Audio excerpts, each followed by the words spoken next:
박사와 함께하는 달콤한 교육 한 잔. 오늘은 그 교육을 테마로 하는 좀 교육 여행에 좀 포커스를 두어서 지금 현재 이루어지고 있는 다양한 교육 이슈에 있어가지고 해외에서는 어떠한 동향들을 지금 나타나고 있는지를 한번 얘기를 해보고자 합니다.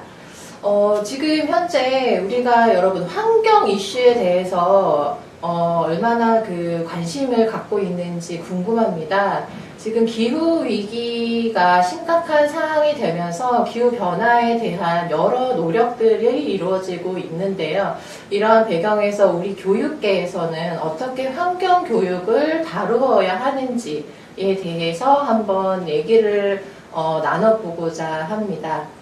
환경교육, 우리가 환경교육을 교육과정에서 구현할 수도 있고 아니면 이 환경을 주제로 하여서 어떤 생태 체험 프로그램이나 아니면 뭐 동아리 그리고 이런 프로그램으로 또 접근을 할 수가 있는데요.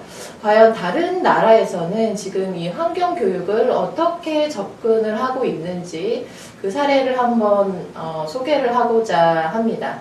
지금 환경교육에서 가장 중요한 거는 지금 이 지구의 어떤 기후 변화 위기에 대한 심각성에 대해서 좀 인식을 해야 하고 이런 환경 보호를 위해서 어떻게 우리가 좀 실천을 할 수 있는지 이런 인식 개선과 행동의 변화 이런 노력들이 필요하겠습니다.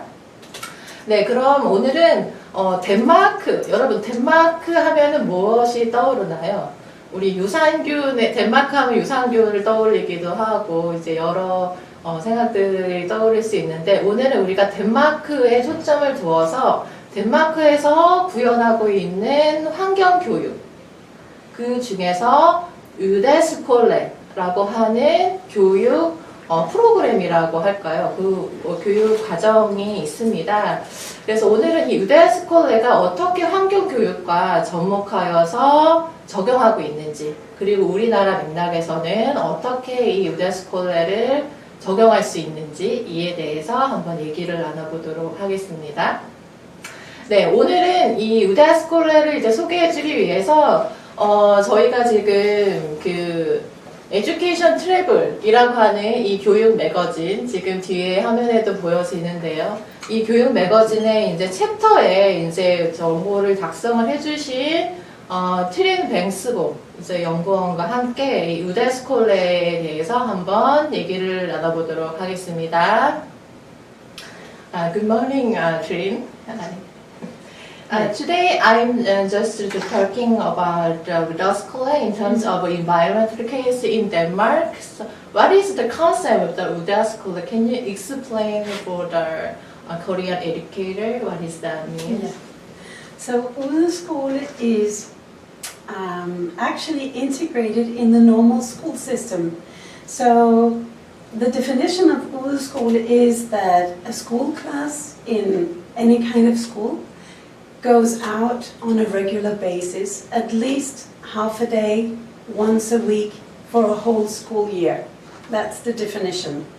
So it means, excuse me, that you have regular outings, that you have regular activities outdoor.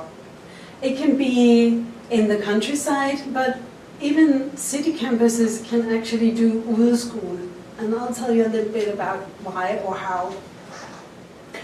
Oh, that means is this a curriculum or the subject or some kind of field trip? It's not really a field trip.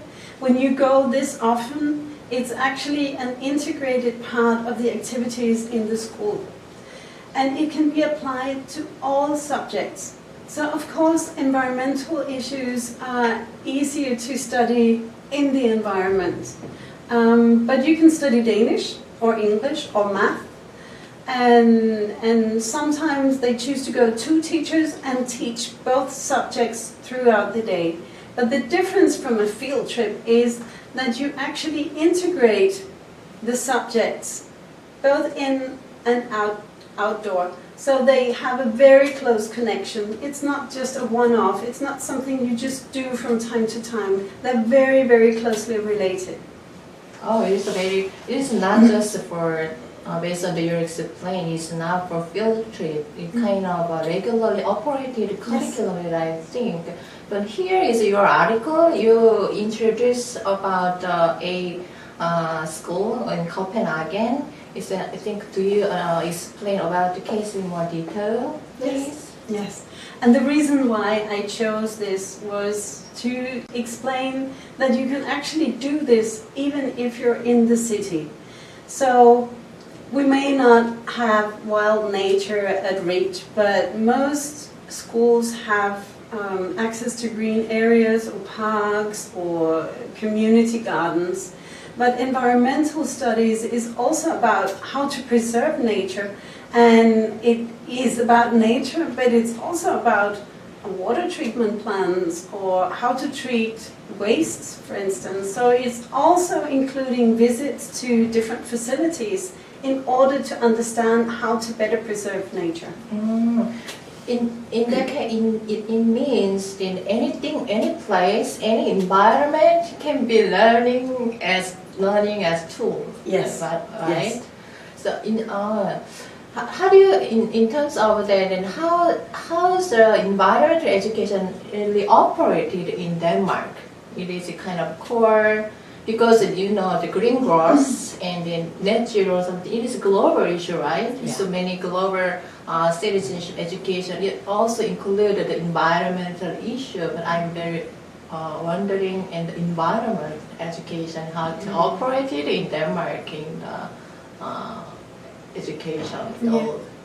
And it's an integrated part of different subjects. So it doesn't have a subject on its own, but it will be part of science, it will be part of biology. Science would be to study different particles that have a negative impact on us, or CO2 levels. What is the process of climate changes on a micro level? It can be economy, what are the health effects, how do you calculate this kind of thing? So it will be integrated into all the other subjects rather than having environmental studies. We don't have that actually per se. I'm just wondering from when the Denmark emphasizing the environment. It is an environmental issue and then climate changing issue. I think it has been going on in the Danish public school system since the 70s. To some extent, it has been a wide, both political science or age adjusted, but environmental issues have been part of the school system. And now it's being integrated also, for instance, in reducing food waste from the canteen, or they would use Green Smart Schools as a learning tool also to increase awareness of the climate effects, and also maybe even more important, what the students can do themselves and how they can influence their parents when they come home to change their habits towards something more sustainable. Okay. Today we are talking about environmental education, specifically the Udeskole case. And do you have any last comment for the Udeskole? When I started looking more into it, I was actually surprised to see that they have been doing some research, and they can see that some of the beneficial effects are better reading proficiency, for instance. They couldn't see an overall change in math proficiency, but they become better readers when they go outside, and they do much better. They have less conflicts in school. They're less absent, less sick days. Even if they're out in the rain and the snow, sometimes their health is actually better. And good health and physical activity is actually very good for learning in general. Okay, thank you very much for your talking, and I'm very interested about your talk. 오늘 그 덴마크 우데스콜레에 대해서 이제 간단하게 우리가 얘기를 나눠보았는데요. 덴마크에서는 지금 환경교육이라고 하는 부분이 단순히 우리가 지식의 중심으로 접근하는 것이 아니라 이 nature라고 하는 곳이 어느 곳이든지 교육의 어떤 공간과 교육의 툴로, 러닝 학습 자료로서 사용될 수 있다라고 하는 부분이 좀 시사받아야 할 요소라고 생각을 합니다. 지금 전 세계가 기후 위기에 대응을 하기 위한 여러 노력들을 굉장히 적극적으로 하고 있죠. 우리 한국에서도 이 환경 교육이 어떻게 접근되어져야 하는지, 보다 더 궁극적인 어떤 교육의 이제 목표로서 환경에 대한 중요한 어떤 시민 의식을 또 가져야 할 것 같고요. 그리고 무엇보다 이제 환경을 위한, 환경과 지구 보호를 위한 교육, for the nature, 그리고 얼마나 지금 환경 이슈가 심각한 문제가 있는지 이런 것들을 배우는 about the nature, 이제 지식 중심을 이해를 하는 교육이 되겠죠. 그리고 마지막으로 우리가 우데스콜레 케이스에서 자연을 학습의 도구로서 사용할 수 있는 in the nature, 이렇게 세 가지의 관점으로 환경교육을 접근해 볼 수 있겠다, 이렇게 생각을 해보겠습니다. 네, 오늘 저희 신혜지 박사와 함께하는 달콤한 교육 현장, 오늘은 교육 여행이라고 하는 컨셉에서 덴마크의 우데스콜레를 소개해 드렸습니다. 시청해 주신 여러분들 감사드리고요. 다음엔 더 다양한 주제로 또 찾아오도록 하겠습니다. Thank you very much. Bye bye.